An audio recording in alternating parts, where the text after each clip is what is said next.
Hello bull trackers दोस्तों, dollar के against में रुपया लगातार कमज़ोर हो रहा है और अब 95 तो छोड़िए, हम 96 के लेवल के आसपास चल रहे हैं, उससे ऊपर चल रहे हैं। और अगर आप ये सोच रहे हैं कि इससे हमें क्या फ़र्क पड़ता है, तो आप गलत हैं। ये कितना बड़ा खतरा है, अगर आप बड़े बड़े इन्फ्लुएंशियल लोगों की बातें सुनेंगे तो आपको समझ में आएगा। कोटक बैंक के चेयरमैन ने भी इस तरफ इशारा किया कि हम बड़े संकट की तरफ बढ़ रहे हैं। तो प्रश्न ये है कि अगर रुपया 100 से ऊपर जाता है, जो कि ज़्यादा दूर नहीं है, तो निफ्टी का क्या होगा, बाज़ारों का क्या होगा, कहाँ तक हमें निफ्टी में फॉल देखने को मिल सकता है और इसका क्या वाइड स्प्रेड इम्पैक्ट होगा, इसको हम डिकोड करने वाले हैं।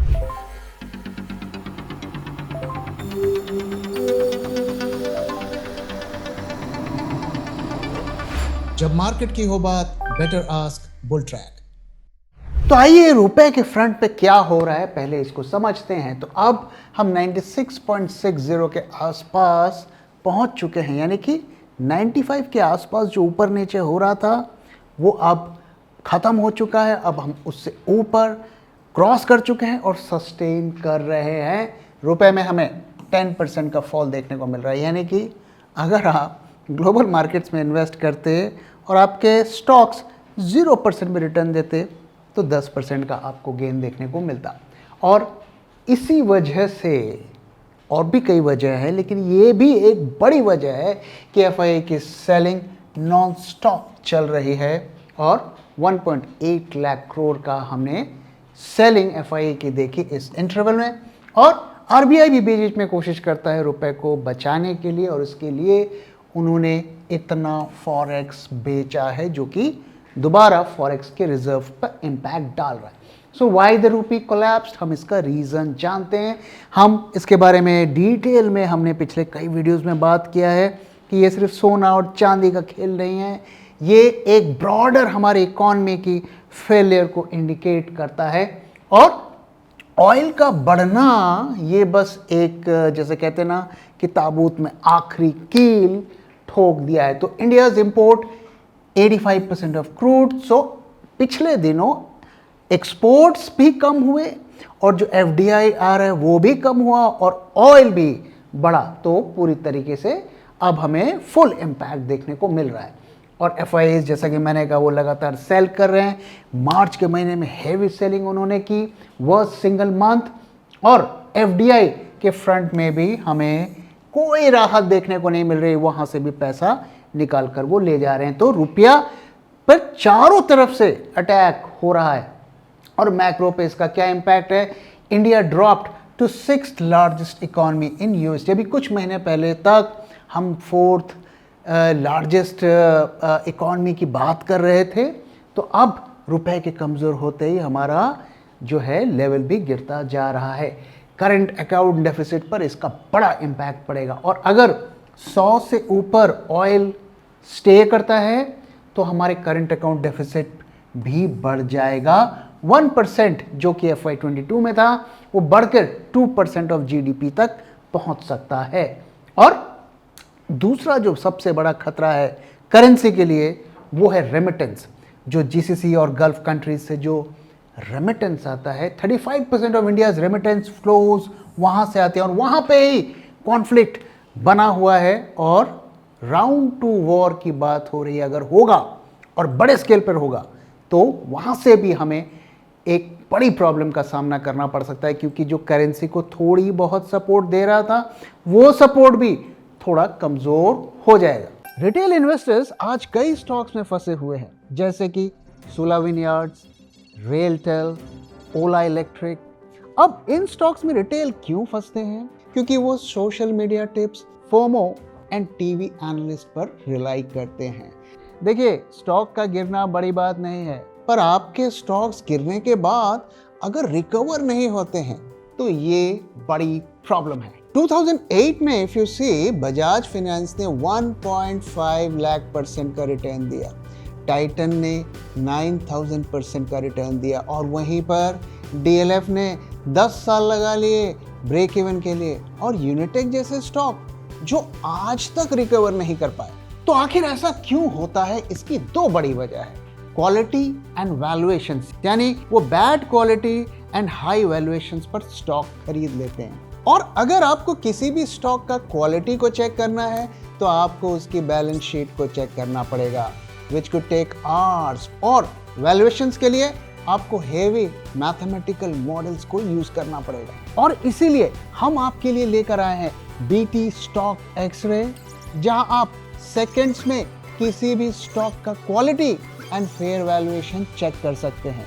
So wait no more, act now and अपने पोर्टफोलियो की क्वालिटी स्कोर को बढ़ाइए और उसे वेल्थ क्रिएटर बनाइए, ना कि wealth destroyer. BT stock x ray, upgrade your portfolio now because hope is not a strategy.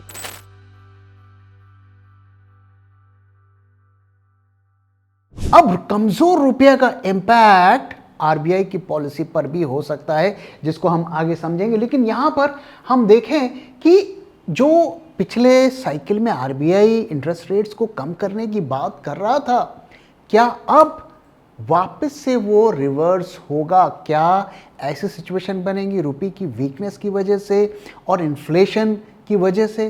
क्या आरबीआई वापस से रेट्स को बढ़ाएगा? तो हम दोनों केसेस को इवैल्यूएट करते हैं और फिर हम अगले स्लाइड पर समझेंगे कि हम इसके बारे में क्यों बात कर रहे हैं। तो अगर हम यहाँ पे देखिए कि अभी इंटरेस्ट रेट कट होने की कोई संभावना नहीं, इसको आप भूल जाइए। अगले 3-4 क्वार्टर तक इसे हमें भूल जाना चाहिए। तो हमारे लिए best case, most optimistic situation क्या है कि हम पॉज को मेंटेन करें। तो 125 बेसिस पॉइंट का ऑलरेडी कट हो गया, रेपो रेट 5.25 से 5.5 के बेसिस पर है।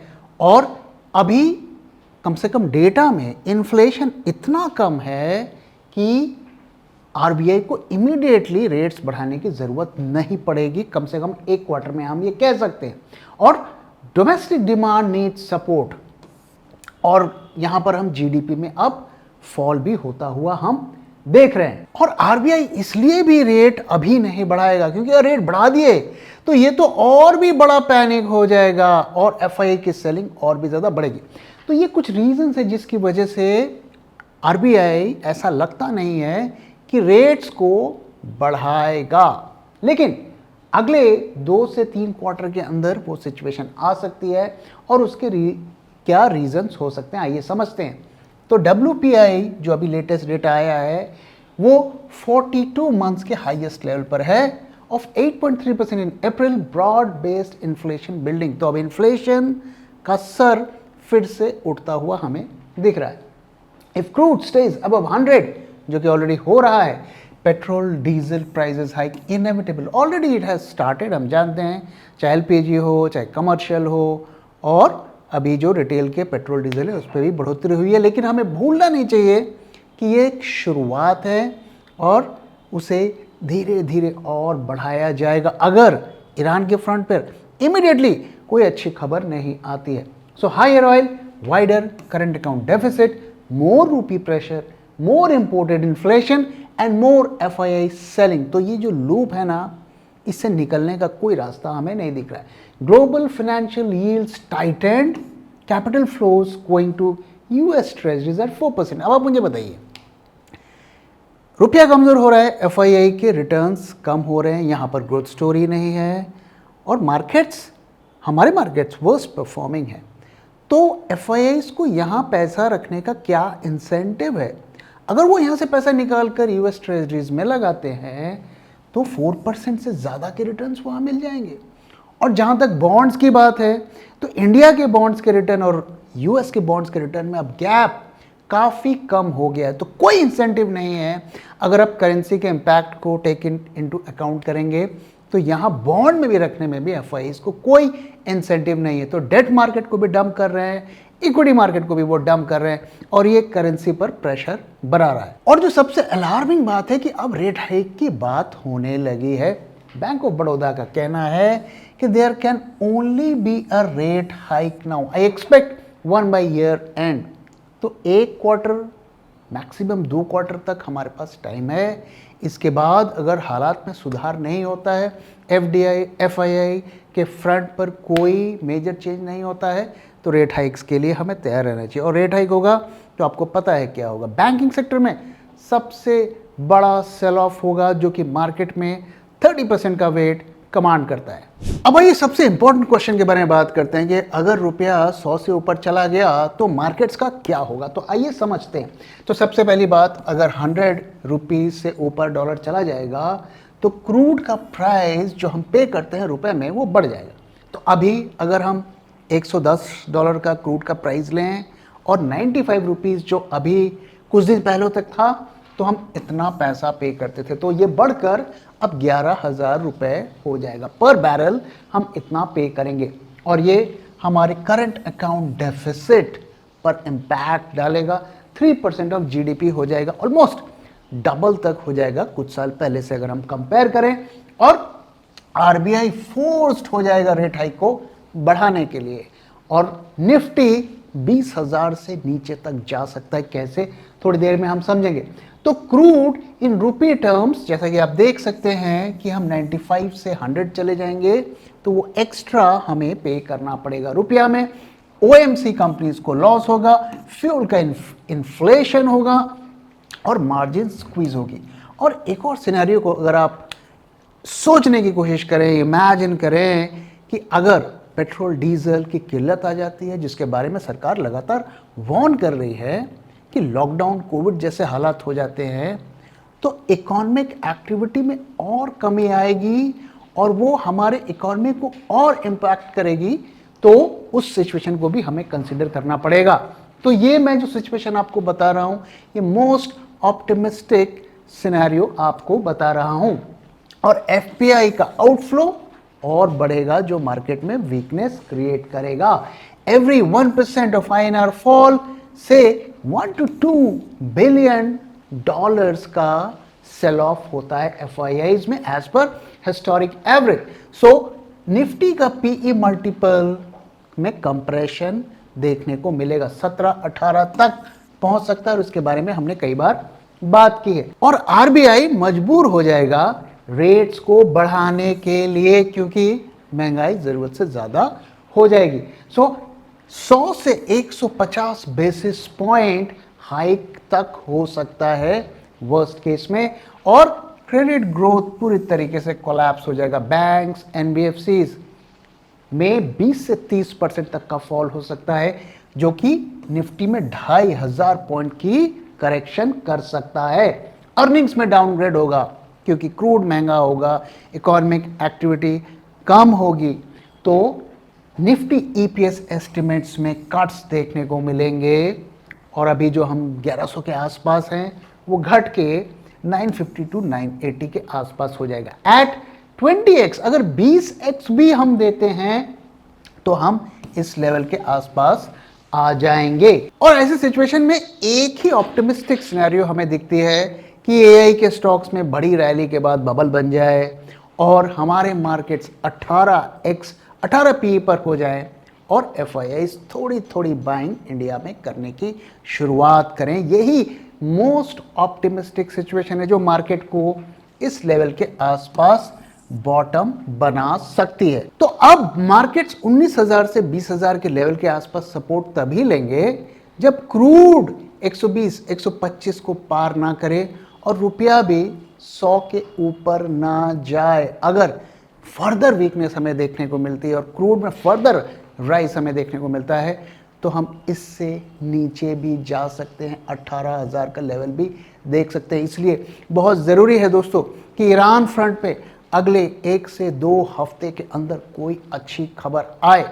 अगर वो खबर आती है तो ये सिनेरियो नल एंड वॉइड हो जाता है और अगर वहाँ पर फर्दर एस्केलेशन होता है, राउंड 2 की शुरुआत हो जाती है, तो फिर हमें इन सिचुएशन के लिए तैयार रहना चाहिए। और इसीलिए दोस्तों ये सिनेरियो मैं आपके साथ शेयर कर रहा हूँ ताकि आप आने वाले सिचुएशंस के लिए तैयार रहें और आपका माइंडसेट उस सिचुएशन को देखने के लिए तैयार रहे और आप अपने पोर्टफोलियो को उसी तरीके से रीस्ट्रक्चर करें। इसलिए इस वक्त बॉटम फिशिंग करना आपके लिए बहुत खतरनाक हो सकता है। तो अगर बॉटम फिशिंग कर रहे हैं तो स्टॉक के फंडामेंटल्स को देखे बगैर, उसके वैल्यूएशंस को देखे बगैर बड़ा पैसा ना लगाएं। पैसा बेशक लगाएं लेकिन सोच समझ कर लगाएं। कॉशन यहाँ पर बहुत ज़्यादा ज़रूरी है करंट सिचुएशन को देखते हुए। तो क्या अब ये वॉर फर्दर एस्केलेट होगी या कोई एक नया पीस प्रपोजल आने वाला? आइए क्विकली इस अपडेट को भी जान लेते हैं। तो यहाँ पर Iran sends revise proposal to US via Pakistan. तो ये हमारे लिए एक होप की बात है कि अभी भी दोनों पार्टीज एंगेज्ड हैं, पाकिस्तान के थ्रू कम्युनिकेट कर रहे हैं। तो ईरान के जो फॉरेन मिनिस्टर हैं उन्होंने कहा है कंफर्म, तेहरान रिस्पॉन्डेड, पाकिस्तान ने कहा है we don't have much time, both sides keep changing goal post. और ईरान ने कहा है कि भैया यूरेनियम तो हम एनरिच करेंगे, हमें कोई नहीं रोक सकता। तो सिचुएशन कोई भी टर्न ले सकती है। खबरें बहुत ज़्यादा लोग इस बारे में बात कर रहे हैं कि ईरान और इजराइल ग्राउंड ऑफेंसिव की तैयारी करें। तो देखना है आने वाले दिनों में क्या होता है। एस्केलेशन की अगर बात करें तो ट्रंप ने कहा है क्लॉक इज टिकिंग फास्ट और नथिंग लेफ्ट, यानी कि जल्दी से जल्दी कोई डिसीजन लेना है। ट्रुथ सोशल में उन्होंने पोस्ट किया है for Iran the clock is ticking, they better get moving fast और there won't be anything left to them, time is of the essence, no new deadline specified. बातचीत भी चल रही है और थ्रेड भी साथ में चल रहा है। मार्केट्स में अगर आप देखें तो oil price and stock swing और नो डील फेयर्स। तो पिछले 2-3 दिनों से ग्लोबल मार्केट्स में भी प्रेशर देखने को मिल रहा है। क्रूड भी बढ़ता हुआ दिख रहा है। क्यों? क्योंकि कोई डील्स के कॉन्क्रीट साइंस नहीं दिख रहे हैं। ब्रेंट क्रूड वापस से 110 के आसपास घूमने लगा है और इसी का इंपैक्ट आज मार्केट में हमें देखने को मिला। मार्केट्स ऊपर खुले लेकिन सस्टेन नहीं हुए। एक तरफ सीजफायर की होप भी है लेकिन दूसरी तरफ वो होप कम होती हुई भी हमें दिख रही है। डिप्लोमेसी की अगर बात करें तो पाकिस्तान के इंटीरियर मिनिस्टर तेहरान में है, इमरजेंसी मीडिएशन हो रहा है और वहीं से एक होप निकल कर आ रहा है कि क्या लास्ट मिनट में कोई डील हो जाएगी। अगर होता है तो रिवर्सल हमें देखने को मिल सकता है और रुपया 100 के लेवल को शायद हमें जल्दी में ना देखना पड़े। और इसके साथ ही अटैक्स भी चल रहे हैं, जैसे कि आप देख सकते हैं इजराइल ने लेबनान के एक कमांडर को भी मार दिया। तो सिचुएशन काफ़ी ज़्यादा ट्रिकी है और किसी भी साइड जा सकती है, इसलिए थोड़ा हमें सावधान ऐसे सिचुएशन में रहना चाहिए। अब आइए मार्केट्स की तरफ चलते हैं और पता करने की कोशिश करते हैं कि वहाँ से हमें क्या क्लूज मिल रहे हैं। तो अगर आप देखिए तो निफ्टी आज अच्छे हमें लेवल पर खुला, ग्रीन देखने को भी मिला लेकिन सस्टेन नहीं कर पाया और हमें वापस से वहाँ फॉल देखने को मिला। हम क्लोज होते होते नेगेटिव में आ गए और 23,680 पर हमने क्लोजिंग दी। वॉलेटिलिटी के पिक्चर में अगर आप देखें तो विक्स में माइनर डिप रहा और पुट और कॉल आईवी में भी डिप हमें देखने को मिला, which is a good sign. Markets आज अगर आप देखें तो मोटा मोटा रेंज बाउंड थे और ऐसे में अक्सर विक्स में हमें डिप देखने को मिलता है। पुट कॉल रेशियो एक बार फिर हमें डिप देखने को मिला, अच्छा खासा डिप देखने को मिला। फ्यूचर्स के मार्केट में कहानी लगभग वही है, थोड़े से एडिशंस हुए हैं, बहुत ज़्यादा नहीं हुए हैं और पैटर्न आप क्लियरली देख सकते हैं। जब भी मार्केट गिरता है OI ऐड होता है, यानी कि शॉर्ट पोजीशंस ऐड होती हैं। जब भी मार्केट्स ऊपर जाता है तो शॉर्ट पोजीशंस कट होती हैं। तो आज भी शॉर्ट्स बने हैं और सबसे स्कैरी पार्ट क्या है कि अभी भी देखिए एक्सपायरी से हम 6-7 दिन दूर हैं और अब हम डिस्काउंट पर आ गए हैं। तो क्लियर कट साइन है कि आने वाले दिनों में भी मार्केट्स प्रेशर में रहेंगे। नेक्स्ट मंथ के भी जो प्रीमियम है वो काफ़ी ज़्यादा कम है। टर्नओवर की बात करें तो टर्नओवर ठीक ठाक है, एवरेज के आसपास है और एडवांस डिक्लाइन रेशियो भी मैं इसे खराब नहीं कहूँगा, अच्छा है कंसिडरिंग द सिचुएशन। अगर FIE की इंडेक्स शॉर्ट्स की पोजीशन देखें तो उन्होंने कट किया है और इसमें सरप्राइज नहीं होना चाहिए। एक्सपायरी से पहले थोड़े बहुत पोजीशंस को वो स्क्वायर ऑफ करते हैं और उसके बाद फ्रेश बिल्डअप उनका देखने को मिलता है। जो बड़ी बात यहाँ पर ये है कि उनके शॉर्ट्स में कोई मेजर बदलाव नहीं हुआ। तो डेटा क्या कहता है? डेटा ये कह रहा है कि मार्केट में शॉर्ट पोजीशंस बन रही हैं, हाँ बहुत ज़्यादा नहीं बन रही हैं, कॉशियसली शॉर्ट्स का बिल्डअप होता हुआ हमें दिख रहा है। If a cat wants to be a lion, it needs to lose its appetite for rats. What do you want to be? Bulltrack Global Portfolio. Think big, think global. अब ये charts की तरफ चलते हैं और देखते हैं यहाँ से हमें क्या क्लूज मिल रहे हैं। तो दोस्तों मैं लगातार आपको चार्ट के पैटर्न्स को दिखा रहा हूँ। और एक बहुत ही जो सरप्राइजिंग चीज़ हमें चार्ट्स में देखने को मिल रही है कि इस तरीके के पैटर्न्स हमें बनते हुए दिख रहे हैं। इसे मैंने जो नाम दिया है वो है टॉर्च लाइट पैटर्न। और अब देखिए दोबारा से उसी तरीके का पैटर्न हमें देखने को मिल रहा है।